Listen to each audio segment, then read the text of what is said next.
It was always quiet in the woods during the first few minutes of these fights. Even the birds shut up, it seemed like, waiting for the first troop contact. Out of the corner of my eye, I saw somebody jump the creek at the north ford, and I rolled over to watch.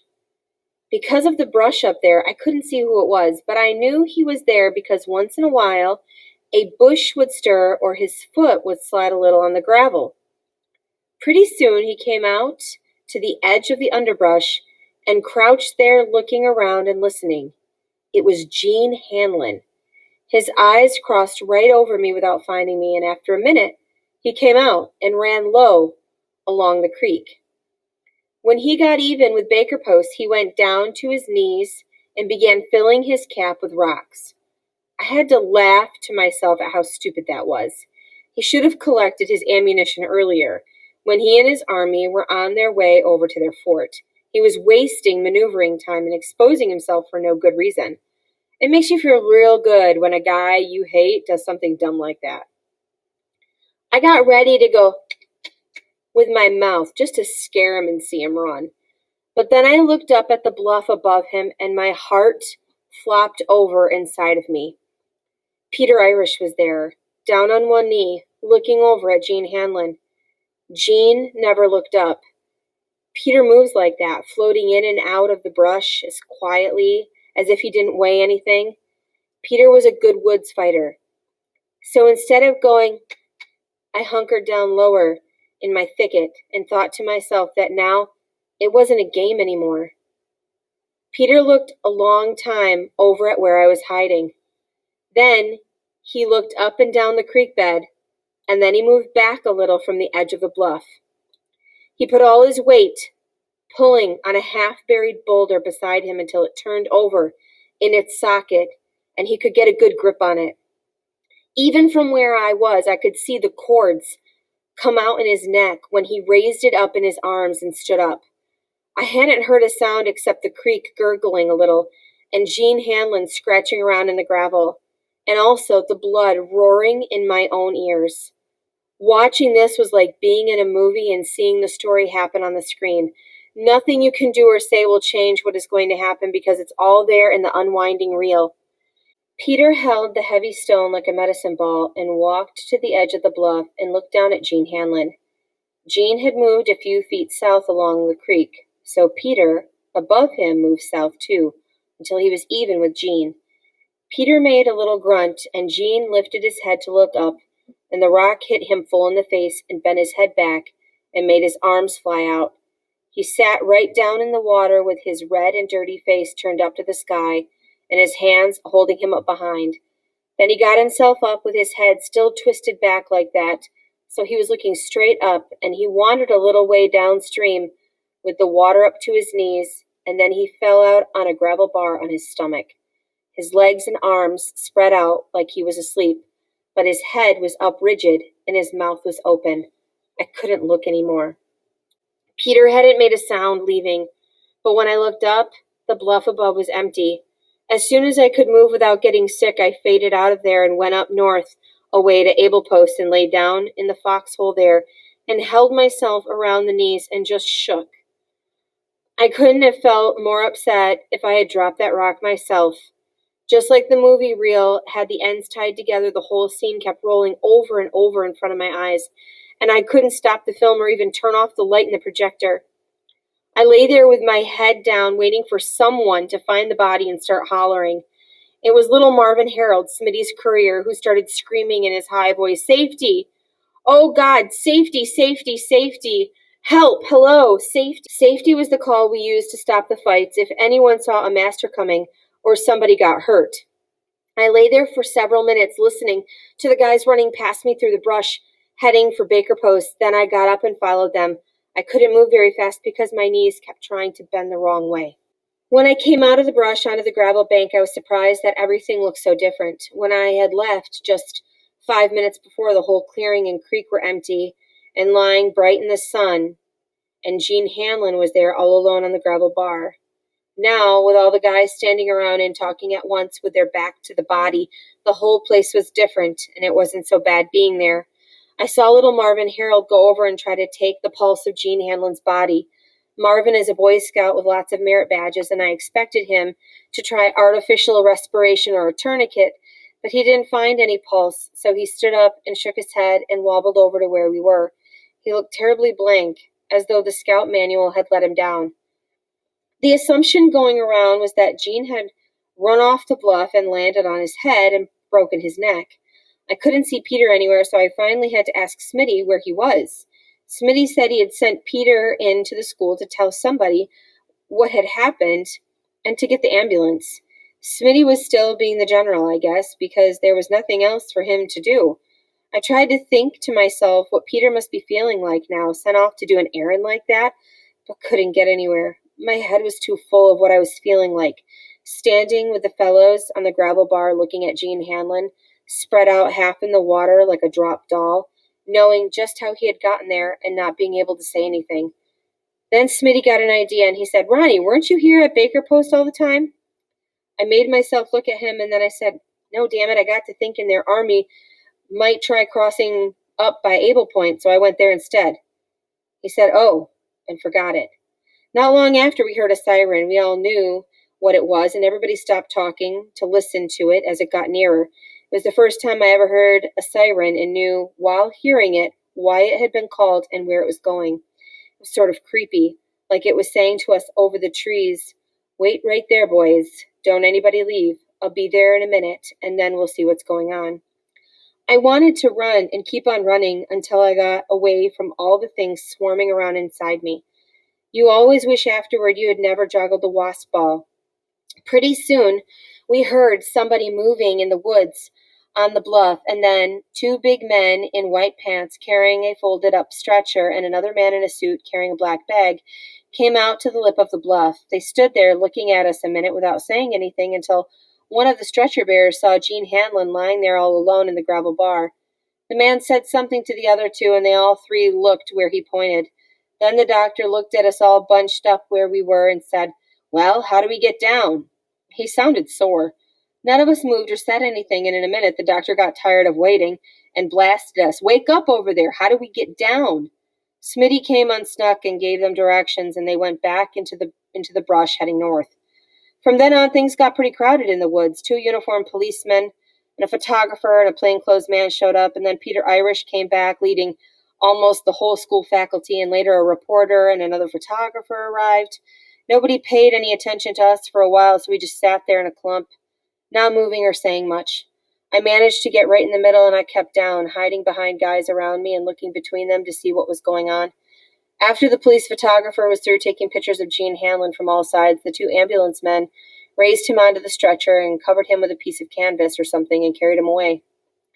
The photographer took pictures of the ground up there, too. The plainclothes man, poking around on the gravel bar, found Gene Hanlon's blue cap full of rocks and gave it, with the rocks still in it, to one of the policemen to save. I finally got up nerve enough to look for Peter Irish. He was standing with Smitty and Mr. Kelly, the math teacher, and they were talking. Peter didn't look any different. I didn't see how he could do it. I mean, stand right out there in plain sight of everyone, looking natural with all that in his head. He looked around slowly as though he felt me watching him, and he found me there in the middle of the bunch. I couldn't have looked away if I'd tried. He gave me a little smile, and I nodded my head to show I'd seen it. Then he went back to his talking with the other 2. Then the plainclothes man went over to the 3 of them, and I got all wild inside and wanted to jump up and say that Peter couldn't possibly have done it, so please go away and let him alone. I could see the plainclothes man doing most of the talking, and Peter and Smitty saying something once in a while as though they were answering questions. After a little, the plainclothes man stopped talking and nodded, and the other 3 nodded back, and then he led them over to where the rest of us were. Smitty and Peter sat down with us, and Mr. Kelly collected all the other faculty men and brought them over. The plainclothes man tipped his hat back and put his hands in his pockets and said, "My name is Gorman, Sergeant Gorman. We know all about the rock fights now, so don't get nervous that you'll let on something that will get you in trouble. You're already in trouble, but that's not my business. You can settle that with your instructors and your parents. You might think about this, though. It's my feeling that every one of you here has a share in the responsibility for this boy's death.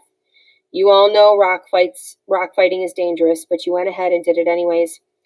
But that's not what I'm after right now. I want to know if any of you boys actually saw this, what's his name? This Hanlon boy run over the bluff. I was looking straight at Sergeant Gorman, but in the side of my eye I saw Peter Irish turn his head around and look at me. I didn't peep. Then Sergeant Gorman said, "Which one of you is Ronnie Quiller?" I almost fainted. Somebody poked me and I said, "Me." It didn't sound like my voice at all. Sergeant Gorman said, "Which?" I said, "Me," again. This time he found me and said, "Weren't you supposed to be lying here in this thicket all the time?" "Yes," I said. All the kids were looking at me, but there wasn't anything here, so I moved up their ways. "I see," he said. "Do you always disobey orders?" "No," I said, "but after all, it was only a game." "Some game," said Sergeant Gorman.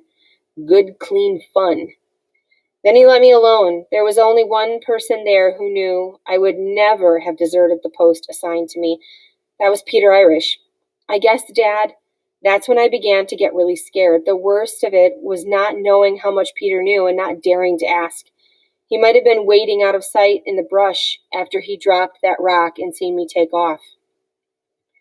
For Abel Post.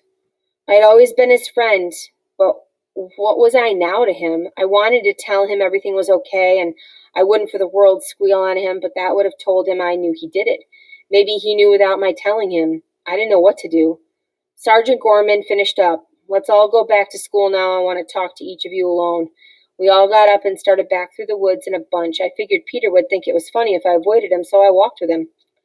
I said, "Lousy damn day." He said, "Real lousy." I said, "It seems like 100 years since lunch." Took all afternoon to get the individual interviews over. They took us from Assembly Hall in alphabetical order, and we had to go in and sit across from Sergeant Gorman while he asked the questions. He must have asked us all the same questions because by the time he got to me, he was saying the words like they were tired. A girl's stenographer sat by him and took down the answers. "Name?" "Ronnie Quiller." I had to spell it. "Were you at the rock fight this afternoon?" "Yes, I was." "What side were you on?" "The Confederates." "What were you supposed to do?" "Watch the guys on the other side." "After this whistle, did you see anyone?" "No." "You sure?" "No, I didn't. That's why I moved from Baker Post up to Able Post. There wasn't anything doing where I was hiding." "In rock fights before, have you ever changed position without telling somebody?" "Sure, I guess. You can't run clear back to field headquarters to tell anyone anything. It's up to them to find you." Sergeant Gorman squinted at me with his eyebrows pulled down. "You know that if you had stayed where you were supposed to be, you would have seen him fall over that bluff there?" "Yes," I said. "I wish you had." Afterwards, I ran into Smitty out in the hall and I asked him why all this fuss with the police and all. I asked him who called them. "It was Peter, I think. He told Mr. Kelly to, and Mr. Kelly did." "What do you suppose they're after?" I asked Smitty. "Well, I guess they're trying to get a straight story to tell Jean's parents in the newspapers. From what I get from Mr. Kelly, the school's all for it. They want everybody to know they weren't responsible." "Do you think Jean fell over that bluff?" I couldn't help asking that one. "I don't know, I suppose so." He cocked his head to one side and grinned a little at me. "Like they say in the papers, feller was pushed, huh?" I said, "I guess nobody'd have nerve enough to do that to Jean." Push him, I mean. All of a sudden I was thinking about something I had seen. Going back in my mind, I remembered seeing Sergeant Gorman pick up Jean's cap half full of rocks. Gravel rocks taken from the low bank of the creek. Now, I figured that Sergeant Gorman wouldn't have been a sergeant if he was stupid. And unless he was stupid, he wouldn't go on for long thinking that Jean had fallen from above when the cap, half full of rocks, said he'd been down below all the time. I got my bike and rode home the long way to give me time to think about Peter and what he had done and what I should do. You were real swell that night, and I guess I should have told you the whole story right then, but I just couldn't. I put myself in Peter's place, and I knew he would never have told on me. That's the way he was. He hated squealers. I couldn't think about his ever learning I had squealed on him. That would put me right alongside Angela Pine in his book. To him, I would have been the second person he trusted who let him down. I felt like a rat in a cage with no place to go and no way out. When you kept me home nights after that, I didn't mind because I wouldn't have gone out after dark if I'd been paid to. I don't blame you and Mother for thinking I'd gone loony over the whole thing. Every noon recess for 2 whole weeks, they pulled us in Assembly Hall, and one of the masters would give a speech about group responsibility or public conscience or something awful like that. And then, worst of all, they made us bow our heads for 5 minutes in memory of Gene Hanlon. And there I'd be, sitting next to Peter Irish on the assembly hall bench, thinking back to the day of the last rock fight and how Peter had looked up there on the bluff with the cords of his neck pulled tight, holding the big rock like it was a medicine ball. I had the crawliest feeling that if anybody in the hall had raised up his head and looked over at us together there on the bench, he would have seen two great fiery arrows pointing down at us. I was always afraid to look up myself for fear I would have seen my own arrow and passed out on the spot. It was my nightmares that got you worried, I guess. They always started out with Peter and me on a hike on a dusty country road. It was so hot you could hardly breathe. He would walk along without saying anything, with me lagging a little behind Peter so I could always keep an eye on him. And then the road would come out on the football field there at school, and he would go over to the woodpile and pick up a thick log and hold it in one hand, beckoning to me with the other and smiling. "Let's go over to the drugstore," he'd say, and then I'd start running. I would follow the quarter-mile track around the football field, and I'd know that everything would be all right if I could only get around it 4 times for a full mile. Every time I turned around to look, there he'd be right behind me, carrying that log and running easily, just like he used to pace me when I was out for the 880.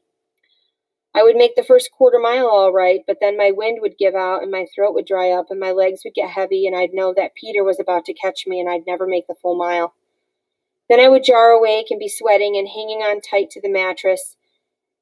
And in minutes you'd come in to see why I'd screamed. Your face was always kind of sad over me, and there in my bed in the dark you'd stand beside me.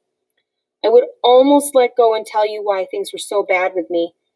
But then as I'd come awake and the hammering in my heart would slow up and the sweat would begin to dry, all the things I owed Peter Irish would stand out again and look at me. And I would know that I would never tell you about it until my telling could no longer get Peter Irish into trouble. I'm tired now, Dad. Tired in so many ways and in so many places that I don't know where to begin resting. This letter took all night as I thought it would. It's beginning to get light outside and the birds are starting up. I just reread the story in the paper where it says that Sergeant Gorman knew all along that Gene Hanlon had been murdered. I told you he wasn't stupid. He knew what the cap half full of rocks meant, and he knew what it meant to find a big damp socket in the earth on top of the bluff, and the rock which had been in the socket down below in the creek. And after he had talked to each of us alphabetically there in the school office, he knew the name of the only boy in school strong enough to lift up a 70-pound rock and throw it like a medicine ball. He knew all of these things before the sun went down on the day of the last rock fight, but he was 2 months putting the rest of the story together so he could use it in his business.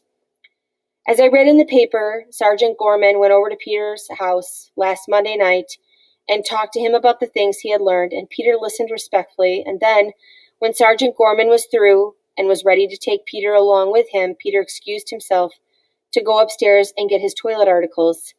He got his .410 shotgun and shot himself. I suppose it was the same .410 he and I hunted squirrels with. There's only one good thing about this whole stinking lousy mess, Dad, because Sergeant Gorman talked to Peter, and Peter listened. There in the living room, when Peter Irish climbed up those stairs, he did it knowing that I, Ronnie Quiller, had not squealed on him. That may have made it easier. I don't know. Now, please, Dad, please may I come home again? Ronnie.